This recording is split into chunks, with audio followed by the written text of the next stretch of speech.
Yo, what's going on, everyone? Welcome into another episode of Capturing the Games, the Game Within the Game, Game Within the Game podcast featuring me, your host, Desmond Jones, and also my co-host, Juwan Stewart.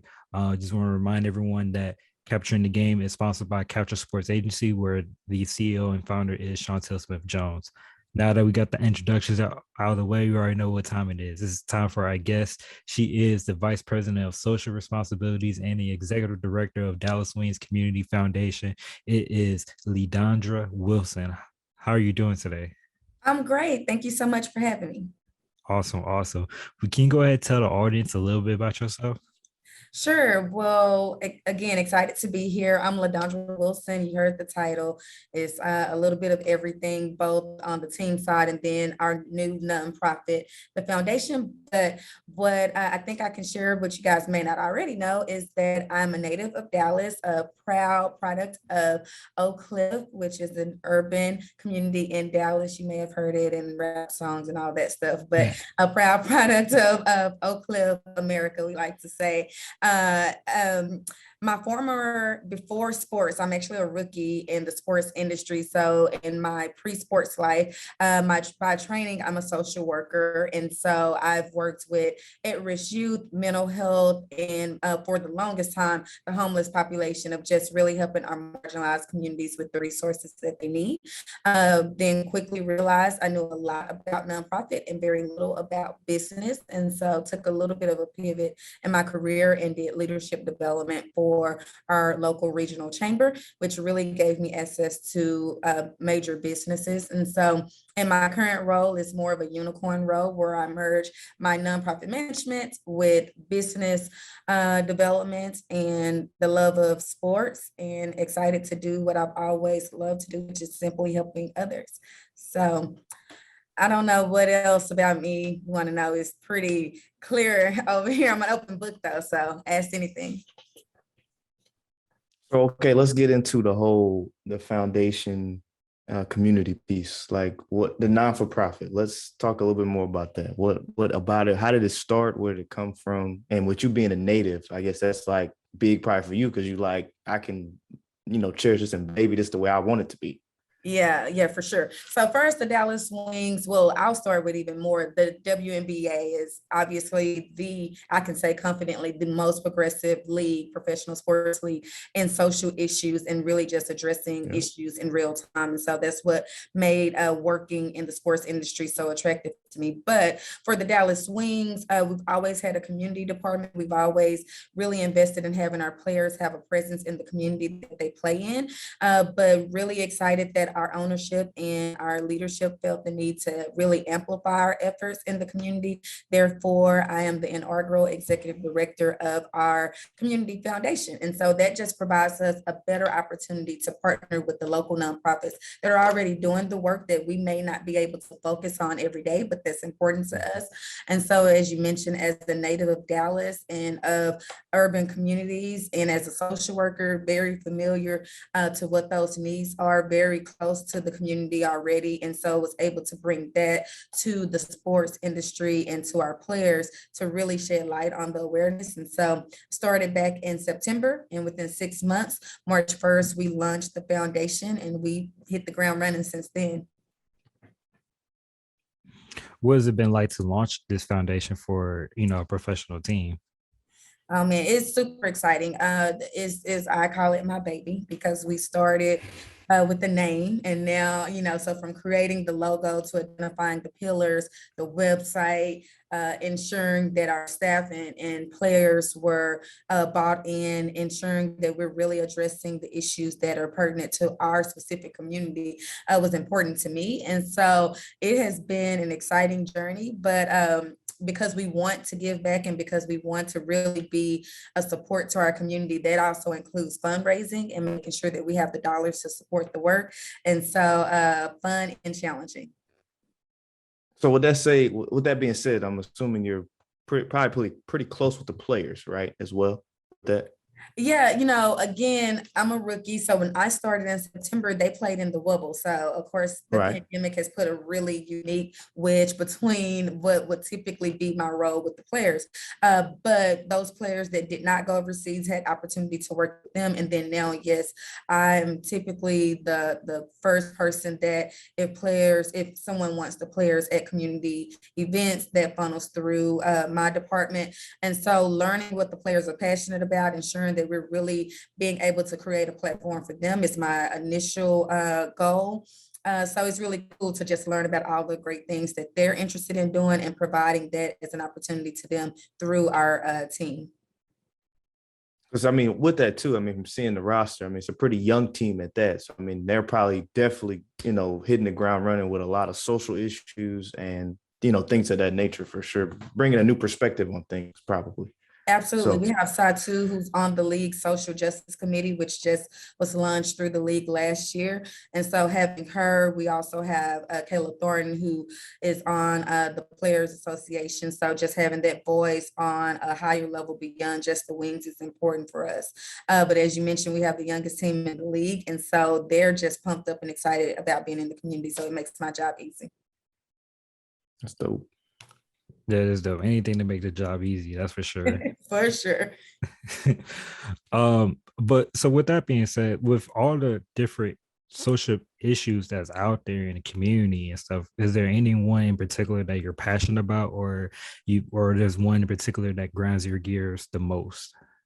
Yeah, well, for me, it's important that we're addressing issues in real time. So, when we launched the foundation, and I'll talk more about our pillars, I'm sure, through the conversation, we kept it as broad as possible. So we wouldn't box ourselves in on we only do this or we only do that. Mm-hmm. We wanted, as issues arose, that we were able to really address them because they're important, not just because it was a part of our mission. So the top priority pillars are addressing issues that impact women and girls, social justice, health and wellness, youth, athletes, and education. And so frankly, I always say this, you can throw a rock and pretty much anything can go in those boxes.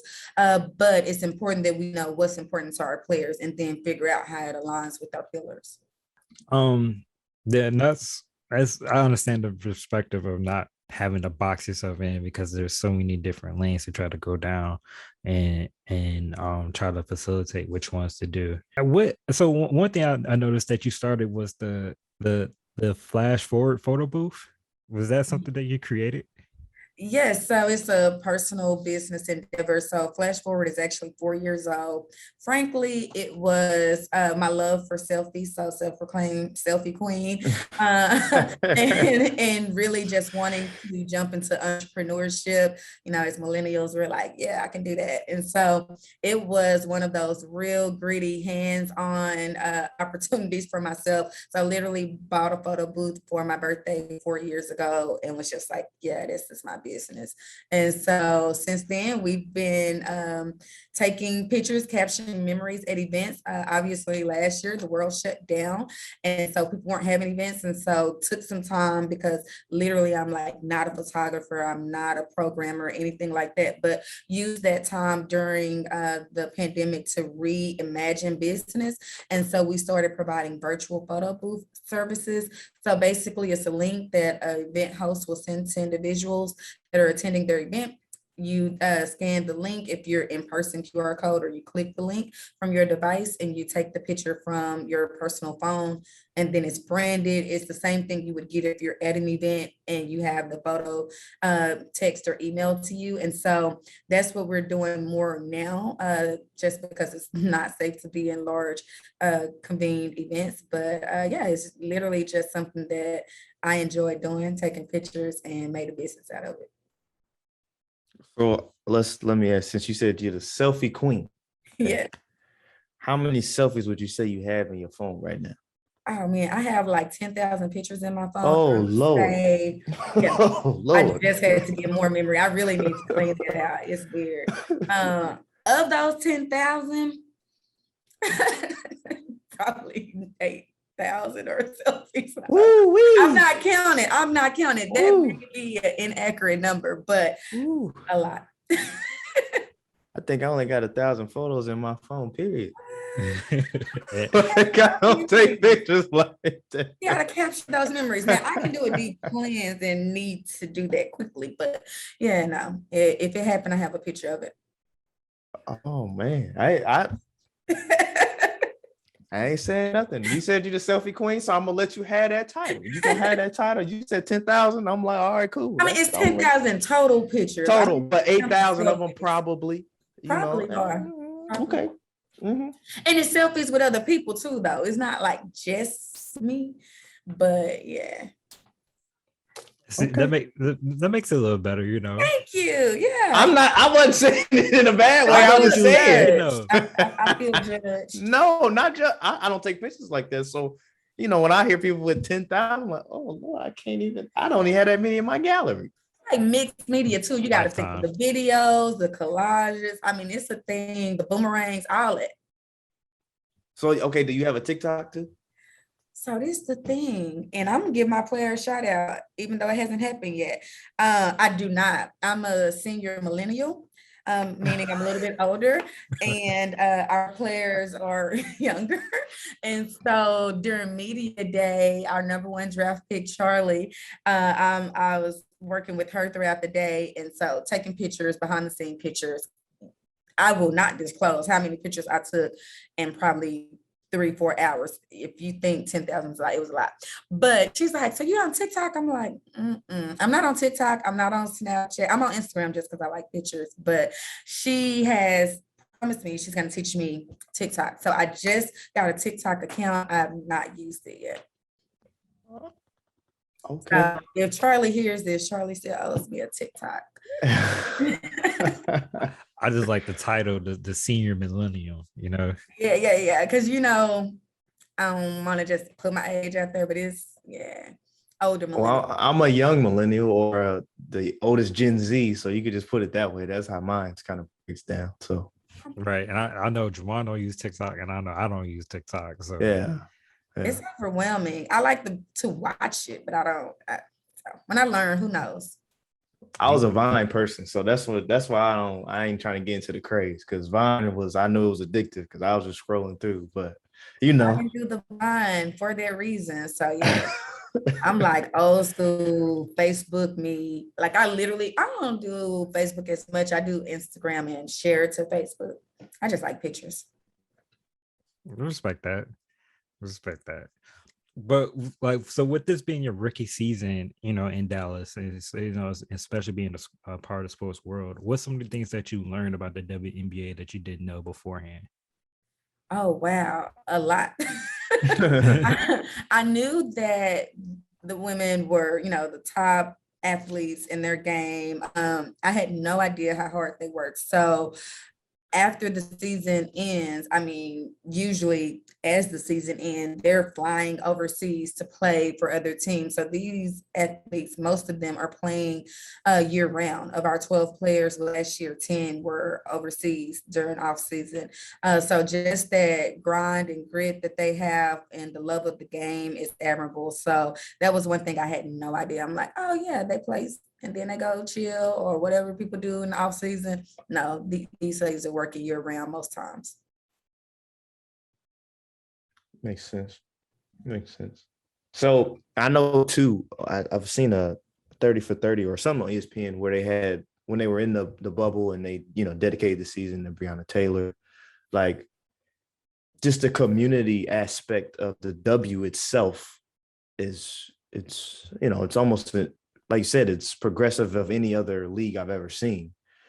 And then if you take it from a different level and going even a step further with just your team itself, like I'm assuming the city has probably embraced you guys probably very well with it being a newer team and that type of thing. Can you speak to kind of like just how the community of Dallas has embraced the wins? Yeah, well, I want to be completely transparent. I told you I'm an open book. So Dallas is very oversaturated with professional sports teams. This is true. Honest, this is true. It is. And unless you follow women's sports and or, have an athlete that you follow, it's easy for people to be overshadowed by the other teams. But I think that, it's a very diverse city, although people may not know that, in the community that supports us, like they for us, like the fans go crazy and go hard. And that's very appreciated. And so they see that the sacrifices that our players made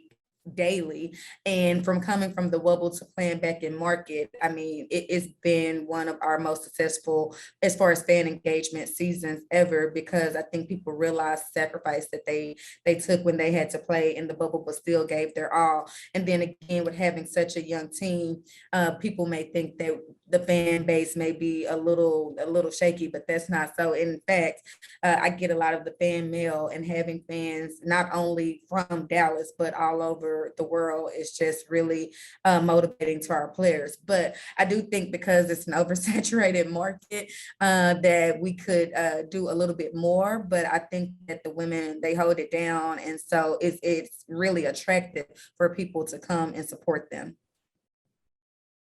I'm trying to think. Dallas does have, let's see, they got what, 3 basketball teams in there? It's a lot. You got a football team, the Cowboys, of course, is so. I mean, yeah, I agree there. You definitely You got the oversaturated a Rangers, you lot. got the Stars, you got Yeah, minor league baseball. Yeah. That is a lot. So how do you find your footing with all the like the different sports teams that's in there? Like how do you find your mode with like everything crossing over so much? Yeah, I said it this morning, had a coffee meeting. I stay in my lane. So I just like to keep it real. There's so many great, also Dallas is one of the most philanthropic cities. And so everyone wants to give, it's a thing, which is great. But there are so many issues that people are passionate about. And so when I see the other sports team doing a lot, unless it is a universal issue, craziest thing, we had a winter storm earlier this year, which like yeah. does not happen in Texas and not in Dallas. And so that was an issue that where it's like all hands on deck, right? And we were able to raise over $100,000 in 72 hours, 1 week before our foundation lunch. So that was a really bold move for us to say, no, I know we're about to raise some money, but we really need to help address this. And all the teams were on board for that. So that was one of those all hands on deck, teamwork makes the dream work. But then there are other issues that are going to be pertinent just to women. And because we are the only professional women's sports team, actually only women's basketball team in Texas, we got to put on not only for the city, but for our state. And so there are issues that, yes, male sports can address and should be advocates and allies, but then there are things that we're just going to have a little bit more skin in the game on. So we look at what are those issues that are not being addressed. Frankly, what are those nonprofits that are grassroots that are not getting as much love but are doing the work, and how can we come along and be partners and use our platform to leverage what they're doing and maybe get a little bit more support. So I always like to say I stay in my lane. There are issues that we're going to have to address and we need to tackle as a collective professional sports group, but then there are things that we need to really look at that impacts our players personally or indirectly, that we can address. And again, showing love to those nonprofits that may be the underdogs, which some could say women's sports may be as well in comparison to some of the larger leagues. So we just stay in our lane and make the most impact. I got 2 questions for you. Mhm. So the first one, like with partners and stuff. So have you had the opportunity to partner with like other, like the Rangers or the Mavs or whoever, And then the second question is, geez, I just lost it. Man, that sucks. I lost it just that quick. But I'll answer the first one. answer the first one. I'll come back. I think I remember what it was. But go ahead. Yeah. So again, this is our year, what I like to say of for the foundation of friend raising and fundraising. So that's making sure people know we're here and what we're doing and what we would like to do. So I have a great relationship with the Mavericks. And, again, the challenging part is that most of us are off season of each other. And so it's a little difficult to do true partnered events because when we're in season, they're out, right? And so that happens a lot, even with football. So we would hope that in the future we can coordinate things a little bit better. Most of it may not have that player engagement that I think the fans would really want, just because of the timing is off. But again, we have a relationship, at least I do, with the Mavericks that we're continuing to build to see how we can partner. So if they're doing things that are addressing women and girl issues, well, we have a professional women's sports team. So looking at opportunities like that. So there are definitely more opportunities for us to do that. The timing is what is the most challenging of all the teams to get aligned. It's like crazy. But one thing, the World Cup is coming to Dallas. And so something really simple, but something that was a great opportunity for us. All of the local professional sports teams, mascots came together to support that. And so it's little subtle things like that, but for people to see the unison of our sports team and how, honestly, how big it is here, because people go crazy over sports here in Texas. So there are definitely more opportunities for us, but it's definitely something that the Wings is open to. Gotcha. Now I remember what the second question was. Good. So, the first question that you said before, not this one, but the conversations, like those tough conversations. What is the toughest conversation you had to have with somebody about a social issue or just a non-for-profit or whatever to kind of bring light to something that maybe they didn't understand? Yeah, a lot of things. To be really honest with you, we like to allow our players to use their voices and to use their platforms. And so we don't have a lot of conversations about don't say this, you can't do that. We understand that our players are our team and our brand. And so most times our players, we stand behind what they're saying. But I will say that, and I think it probably was challenging for everyone, but also one of the most rewarding moments for me is that we, when the George Floyd case, or actually I don't even like to use his name, but when the cop was convicted of 3 murder charges, before I could even work on our team statement, the league had already produced a statement in support of the 3 counts of murder. And so that was it was a moment that obviously we had to kind of collect ourselves and realize that it was a small piece of justice. But moments like that, when our team, yes, we want to say something, but knowing that the league is already on it and in support of it, but having those conversations and not shying away from it, because we, with a fan base that we need to support us. I think some other organizations may shy away from things like that as far as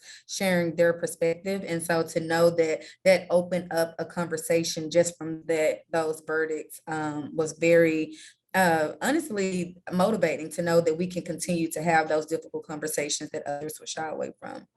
Also, I would like to say, so one thing that we do internally, we do our community conversations. We call it sideline conversations, where as a team, internal team, front office, we talk about difficult issues, social justice issues, just equity issues in general. And so we've made that more broader now, and now it's a community sideline conversation. So we've done things around Juneteenth, when it was our Black African American Heritage Night. We've done things in support of Pride during our Pride month, and then also in support of HBCUs. And we have a few more of those coming up.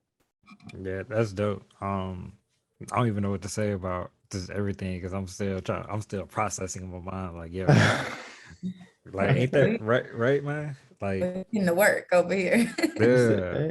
It's a lot. It is a lot, but that's good. Like that's what this community, that's what community is for. We look at it as we're supposed to be together and things, and that's what it's all about, honestly, at the end of the day. That's how I look at it. So you also work with the Panther City Lacrosse Club, if I'm not mistaken, right? So you just wearing all these hats. Like, how do you juggle and cross over so much? Like, how do you handle that? And what has it been like to also work with this brand new club that's starting up for the Panther City? Yeah, so we do. We have two properties, the Dallas Wings, most recognizable, but we launched in back last November, we announced the new Fort Worth's new professional sports team, which is our Panther City Lacrosse Club. And so we will play December 10th of this year, our inaugural home game. So having two professional sport properties is very interesting. Demographics are different.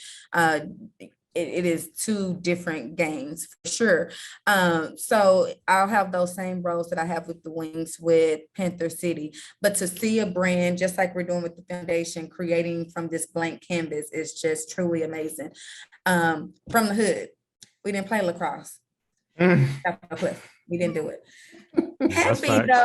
though, there is a lacrosse team in my hood. They won the state championship this year, so shout out to Bridge Lacrosse. But seriously, we didn't have those type of diverse sports opportunities growing up. So to have the opportunity to educate youth on a sport that people are getting scholarships to go to school on, and it's an exciting sport.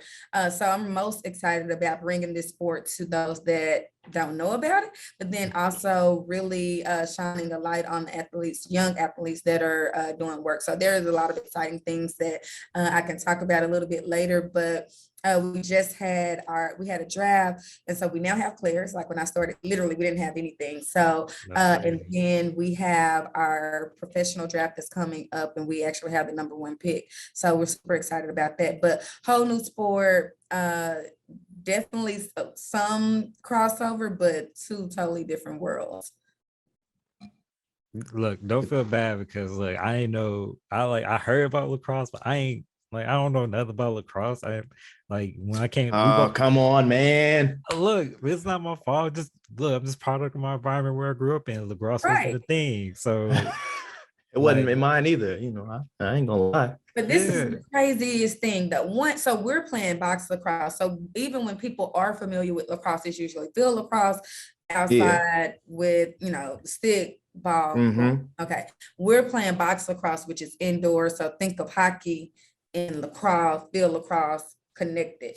High impact, real fast, high scoring game. It is actually very, very interesting. I'm super excited to see it in action because I've seen field lacrosse in action now, but the box lacrosse is a whole totally different thing. But what is so interesting, we have had some community activations already. We'll have a lot more in the coming months as we actually lead up to our first game. But when you if you're an athlete, like you're an athlete. So we've gone into some urban communities and they have not ever heard of lacrosse either.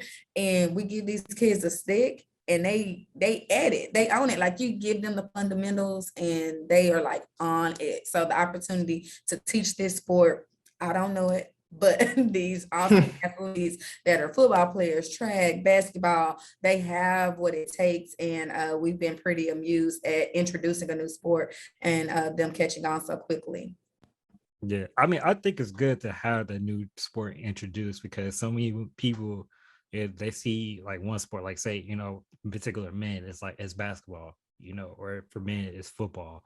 But the more that you can show people that there's other sports out there that they may be better suited at, the better off they may be and may even can create a professional career out of it.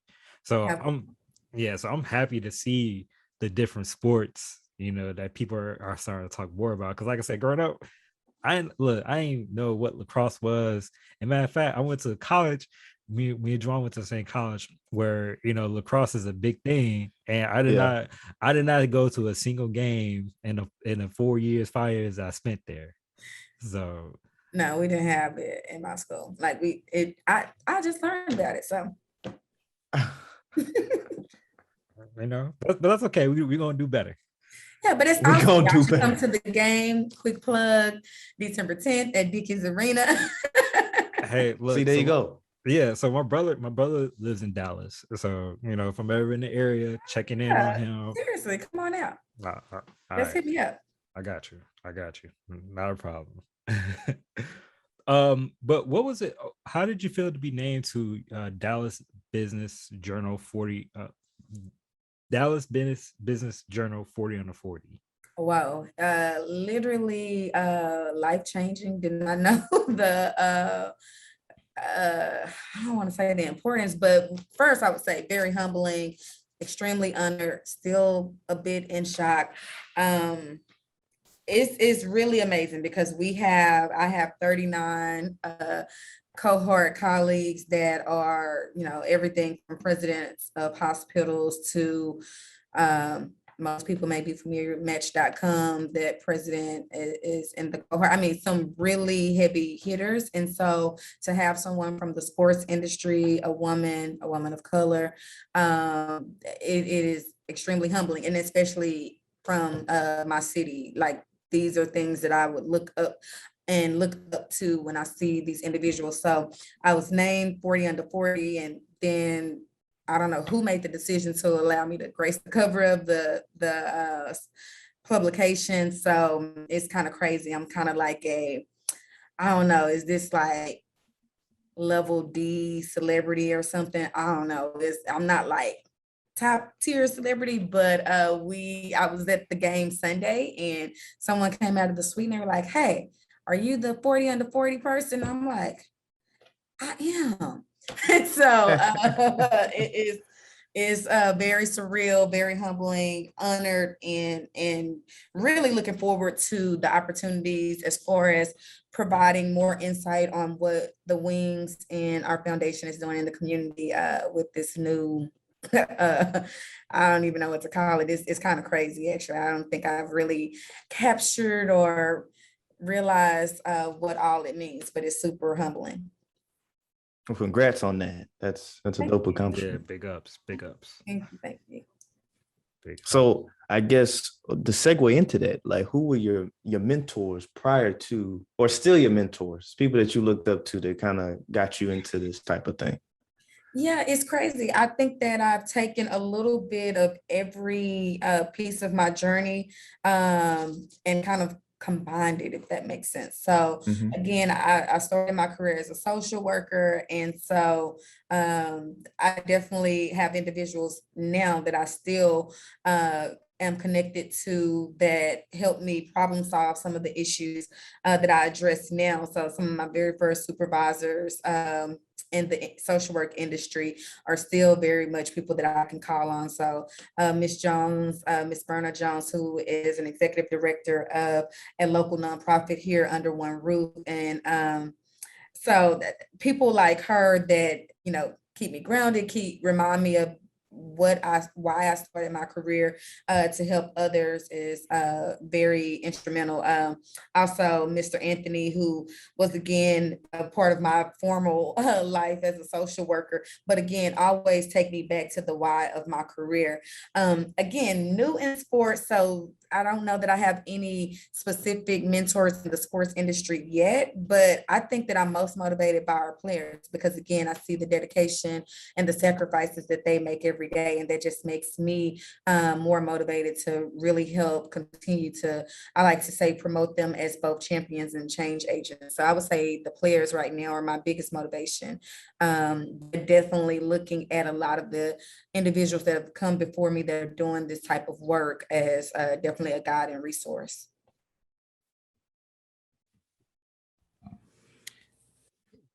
Yeah, that's definitely man, such it's always good to have mentors along the way because like without mentors, we don't know how to walk that sometimes. If we don't see someone that has done it or is doing it or have shown the capacity to do it, you never know what it really looks like. Yeah. Um, with that being said, like how much does it mean for you to be a woman of color to do the things that you're currently doing right now? Like you're still pushing that. There's a lot of issues right now. You're still break. You are breaking the way into your job for someone else later down the road. So how much does that mean for you right now? Oh man, I really take it again as a great honor, but with this responsibility is also as heavily or as important as having, the long title or having access to amazing athletes as I do. It comes with great responsibility because I know that there are young people that because they don't know that these roles exist, they don't go after them. Like I've never, ever, ever in a million years imagined working for a sports team. So I used this kind of metaphor when I was on a panel earlier this month with a group of young leaders, and there is a leadership program. And so they asked, what are some things that we can do for those that are coming behind us? And so I use the metaphor as you're going through a door, you see someone, they may not be like right behind you. So you may have to stop and wait a little bit, but you hold that door open for them. It's like something very simple. It doesn't even take a lot of effort, but it's just a nice gesture, right? And so I use that same model in my career.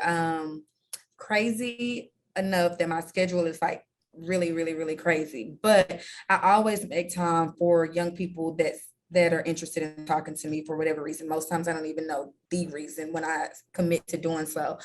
Because if we don't see it, we don't know to dream for it, right?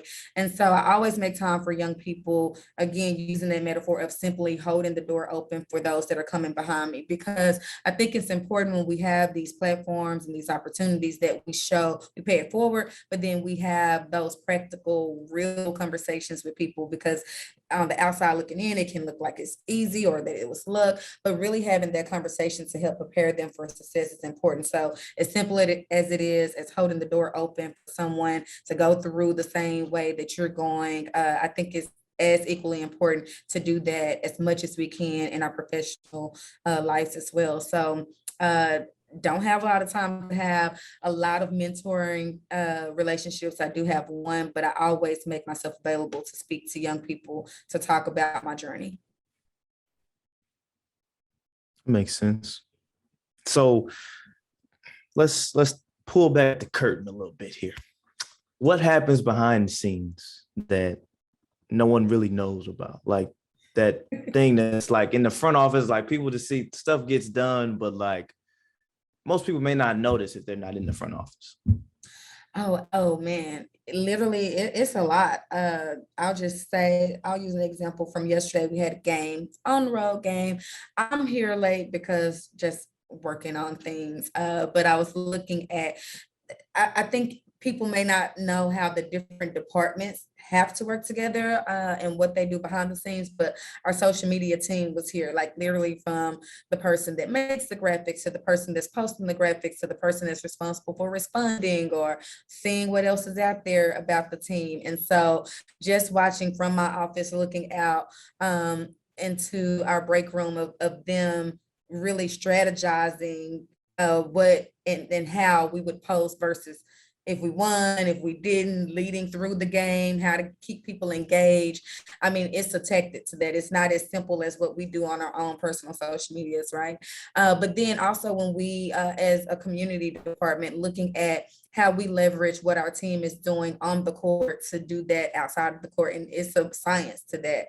And then that means I'm working closely with our marketing team. But then also the bottom line is usually, business and revenue. So I always tell people doing good is good for business. And so looking at what that means, how are we sharing the story of what we're doing in the community, not because we want likes and shares, but because we really do know that people will support organizations that are doing just more than what the sport calls for. And so me communicating with the marketing team and then us communicating to the sales team to be able to share those stories and those testimonials and how we've made impact beyond the court is important. So it is literally like, will machine is like a beautiful chaos, if that makes sense, because there is never two of the same days. And what I've had to get used to the most is that, I wouldn't say I'm super like type A and have this regimented like schedule that I can't deviate from, but I do like order.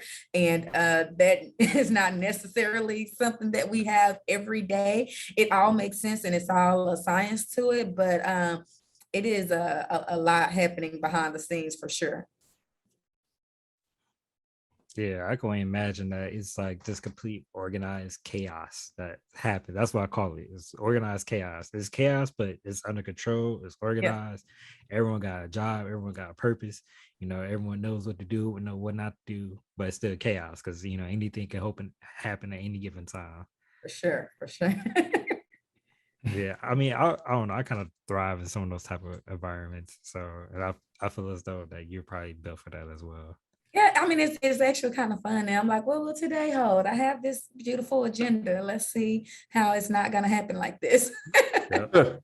At this point, I don't even make agendas at my job anymore. I just know it's just gonna be something's gonna break. I just gotta handle this. So, all right, like, let me do it. Like, right.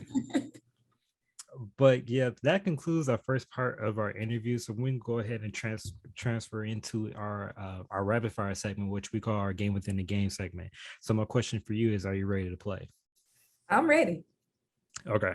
So first question on the agenda is chocolate chip cookies or oatmeal raisin? Chocolate chip every day. yeah, I love it. I love to hear it. Would you say TV shows or movies? Movies. What's your favorite movie? Lean on Me.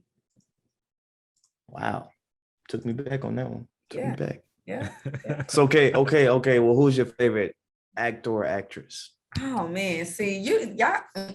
This is hard. Oh, that is really hard. I have different people for different reasons, but I'll go with Samuel L. Jackson. Like you kind of know what his role is in every movie, but man, it just be so funny.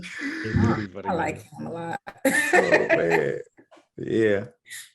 It's okay. Look, no, go ahead. No, go ahead. So wait, so when you say you got different, so you got your action person, you got your comedy person, and you probably got your sad person or the person that just plays that sorry role or whatever the case is.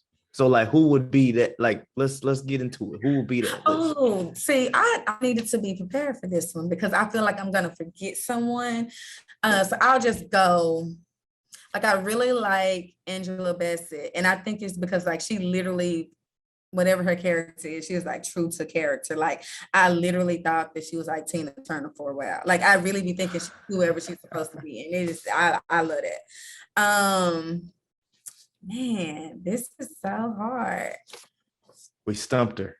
Because I'm gonna think of somebody else, but I'm gonna stick with Samuel L. Jackson and Angela Bassett for now. There are others, but I don't want to leave my favorite people out and then be like, we got to re-record this. That's okay. You know, I mean, I get it. Like, you know, I can see, like, to me, like, rest in peace, Chadwick, but like Chadwick was like the person that did the, you know, he got James Brown, he had the, you know, Jackie Robinson, Thurgood Marshall, like just played the roles, and it's like, I think you actually James Brown, brother. Like you might be James. Right. You might be, you know. But I get it, you know. Mine's is Denzel, so you know I'm a Denzel person for sure. So. I do love Denzel, so that's man. See, I ain't doing this. Just trying to draw it in. Look, I'm trying to reel her in a little bit. I gotta get it. You know? But Denzel, yeah. I mean, that's like a given, though. So, yep. I'm done. Wait. So, what's your favorite Denzel movie then? Oh, that's hard because it's so many, right? Yeah. I really do like him in Training Day, though. But man, that's hard. Yeah, I got another one. Yeah. Now I'm watching movies, y'all. Yeah. I do not have time, but now I want to go watch some of these movies. Look, Training Day was the OG movie right there. People hated him in that, but that's the OG movie right there. That is the OG movie. All right, we'll get off. Oh, go ahead. No, I got one more. Go ahead. So Samuel L. Jackson or Denzel?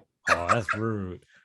Depends on the movie. It really depends on the movie. Like you gotta go movie because I can't pick between them two. It's probably gonna be Denzel, but it's just like Samuel Jackson is so funny. Samuel's funny. Hey, they both like in real life, he's just seemed like a funny person. So yeah.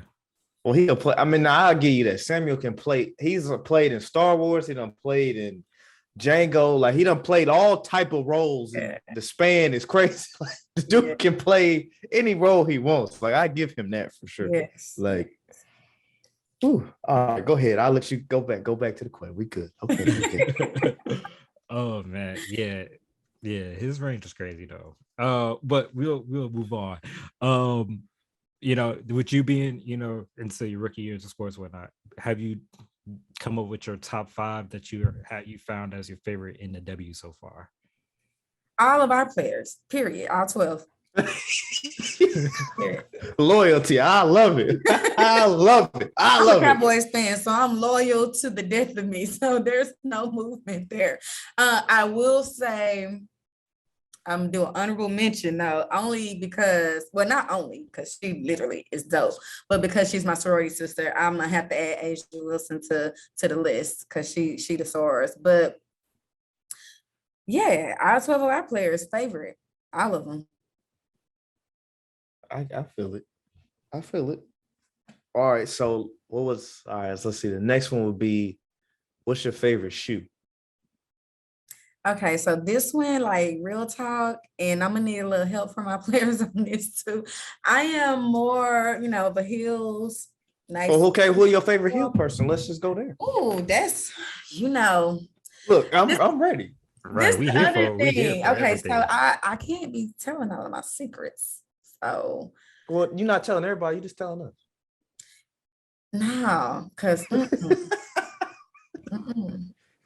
she said some stuff gotta be kept, on the down low, like now unless y'all sending packages, like I don't know. But no, I would really like to get into wearing like sneakers. Like I don't know. I don't even have Air Max. Like oh man, that's the low level. That's like the low level of the shoe game. I mean, I have like some basic, I don't even know they have a name. They're like Nikes. I just go by color and comfort. But now we have we have Nike athletes, we have Adidas athletes on our team. So I think I gotta step my game up, and I wear heels to all of our games. And I'm like, well, I'm still gonna wear heels to our games, but I mean, there are events that I probably could be wearing like some really dope sneakers that I don't own. So I need some help with that. I just saw somebody there, like I really need help on that. I would say you start with the Maxes. Okay, then you make your, now if you really want to be invested, you get you some Jordans. That's the top tier. Now Jordan is top tier.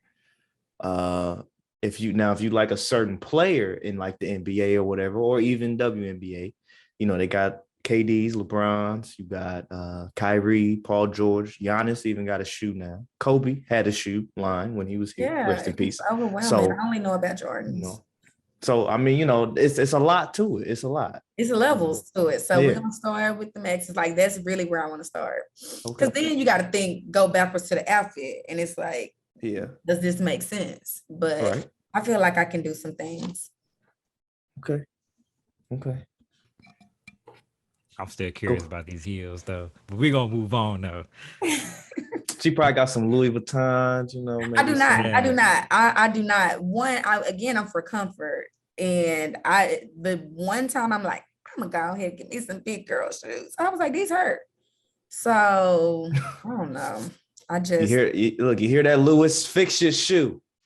I was just like, and I'm very resourceful and I'm a realist. And I'm just like, do I really want to pay this much for something that is not comfortable to me?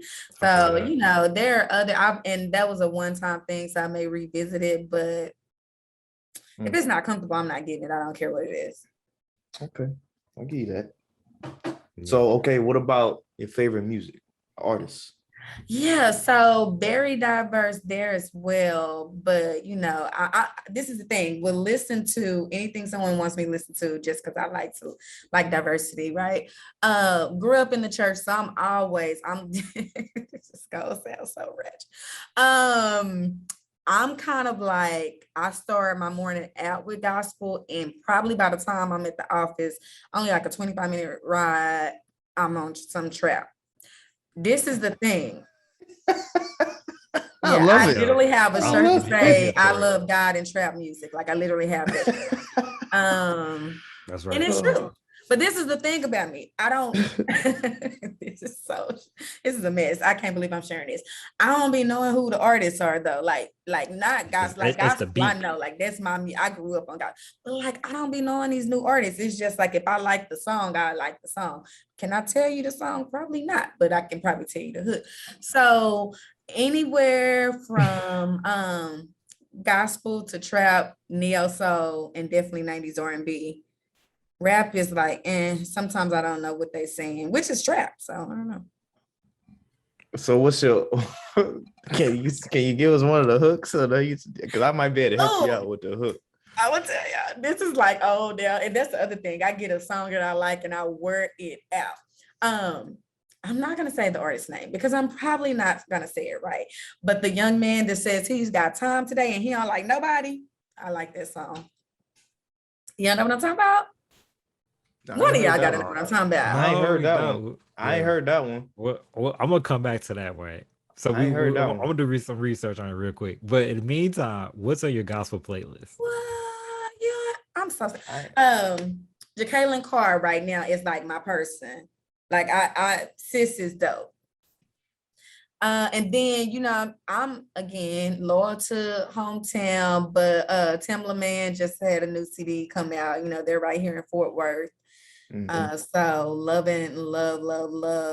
her. But yeah, I be on my YouTube on my gospel, and I like to just get like new artists or new songs. Again, terrible with names, but I think it's Eric. His name is Eric. No, Eric Bellet. He got a street name. It's like Young Money Bags, or he said he don't like. I don't know if the song is I don't like nobody or Time Today. It may be Time Today because basically the hook say he got time today. Man, y'all gonna make me rap here. I haven't heard that song. You might go ahead, rap. Go ahead, rap. We'll get to that offline. We'll save her. Don't do that to her. Go there. Look, rap it out. I need to hear it. All right. And then Dallas music. I'm just like a big fan. Like when I do listen to Dallas artists, but like old school Dallas artists, like DSR and stuff like that. Okay. And you said you're an old school R&B person. Yeah, like 90s R&B. Or now I can go back like Anita Baker is like my wake up on Saturdays, clean the house music. Okay. You gotta have that type of music. Okay. And it's like more modern R&B is definitely Fantasia. You like the soulful singers. Oh, ooh. Yes. And her is like my big like neo soul person right now. And Jasmine Sullivan. Oh, so you want them people to make you just want to cry. So this is the thing, man. Now, this is the journey. I'm so glad that we all grow because like back in the day, and I still again love Fantasia. Back in the day, Fantasia is the reason why probably the reason why I'm still single, because she had you so mad at everybody. You don't even be mad, but you be like, you don't want me, don't talk to me. And people just be calling to see how you doing. So Fantasia had me on that, like, I ain't for this. And now she's grown so much and I love it. You said Jasmine Sullivan too, right? Yeah, but see, Jasmine Sullivan be telling the real deal too. Like this new one, she was real. Because she made the song. Didn't she make the song about busting windows out somebody's car? Well, see, I don't bust windows out of nobody's car. I'm just saying, but she made that song though. She did. You know, she real with it. But but I choose peace because I don't like jail. Yeah, I had to take the car off the street when that one came out. Yeah. What y'all was doing though? I'm not doing nothing. Anybody's windows out the car. Hey, I just know there was some I'm not doing nothing. That look, one of my friends' car got keyed, and I was like, "That's all I need to know." I'm good. My car is not safe being outside, so I need to put it in the garage. I'm single, so I don't have to deal with no problems like that. So I'm married now, so I'm good. I'm good. However, at the time when keying people's car was a thing, I saw my friend's car get keyed, and that was enough for me. Just know I've never keyed a car. I've never busted any windows out of the car. None of that. Okay. None of that. Oh man, that's funny. Okay, so make this one a little bit challenging for you. Oh man. Okay. Yeah. If you could eliminate any Dallas professional team, what would it be?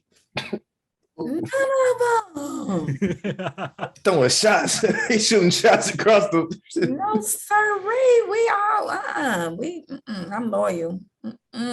You heard she a Cowboys fan because that go to the first team that had to go. If you gonna No, ask sir. No, sir. It's America's team. Oh, please, no. We gotta Only go. team people think about it ain't their team. Like, why y'all be talking about our team if y'all don't like our team? It's Jerry's world. Well, because Things that make you go, because the Cowboys always. I'm not gonna get on your team. yeah, because I'm like, y'all be just like, wow. I don't talk about any other teams. I can't tell you nothing about another team. Nothing. I'm a Patriot fan, so I'm gonna just leave. I don't even know leave what it it alone. is. What? They don't exist to me. Wow. So you know. Oh, all right. We just play other people. I don't even know who they are. That's a true Dallas fan right there. What so last question to wrap up the rapid fire is if you had a chance to take over any organization, who would you choose? Oh, well, I'm gonna keep my current job, so I'm not gonna take over the Wings yet. The Cowboys. It would be the Cowboys. It's the most profitable team. It's America's team.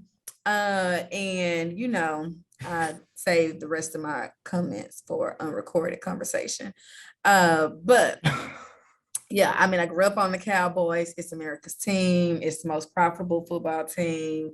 We got them bags, and yeah, it's the home team. And She ain't lying. She ain't lying. Oh, she keep putting that America's team out there too. Boy, that's funny. I mean, but she's not lying though. That's the Thank thing. you, see, I just like honesty. What they kind of slipped away from America's team. They second. Team. They second. We're the most watched team, the most talked about team, the most hated team, and the most profitable team. I think the Patriots was the most hated at one point because of Tom Brady. That's the only reason why. No, Tom Brady was the most hated, but the Cowboys, people, I mean, they just be hating us off the club. Like, I don't even know why people be hating on us like that. I could tell you why, but I ain't gonna say it. I'm plead the fifth. Okay. Plead the fifth. Look, Desmond wrapped it up. Look, wrap it up. about to. So, LaDondra, it has been an honor and a pleasure to talk with you on this podcast. We had a lot of fun, as you can see. You know, we just two people out here chilling, like to have fun. That we out here in Indiana. So if you ever in Indiana, for whatever reason, you know, just hit us up. We more likely come out, hang out, whatever. You know, have a ball. All right. So LaDondra, where can people follow you at on your social medias and keep up with you and make a connection with you? Sure. So I'm probably the quickest to respond on my professional platforms, which is LinkedIn. It's just my name, LaDondra Wilson. Although, as I mentioned before, very much a fan of pictures. So on IG, it's private, y'all, but you know, just let me know that you heard me on the Game Podcast, Capturing the Game Podcast, and you can follow me on Wnba Girl on IG. Well, there it is, folks. It's another episode. But you know, just a reminder for all the listeners and subscribers out there, just please give us a follow on Instagram. That's capturing_the_game_pod. Sorry, that is long. But anyways, go ahead and follow us on Twitter. It's CTG_podcast. And also go ahead and follow us on YouTube, subscribe, follow us on any of your favorite podcast channels. And you can follow us, find us by typing in Capturing the Game podcast. So once again, LaDondra, has been super fun, super down to earth, talking with you this past hour. You know, definitely a change of pace for us for what me and Juwan been going through for the past couple of episodes, but definitely been good, and definitely a blessing to have you on this podcast. A pleasure. If y'all need some laughs, just hit me up. We got you.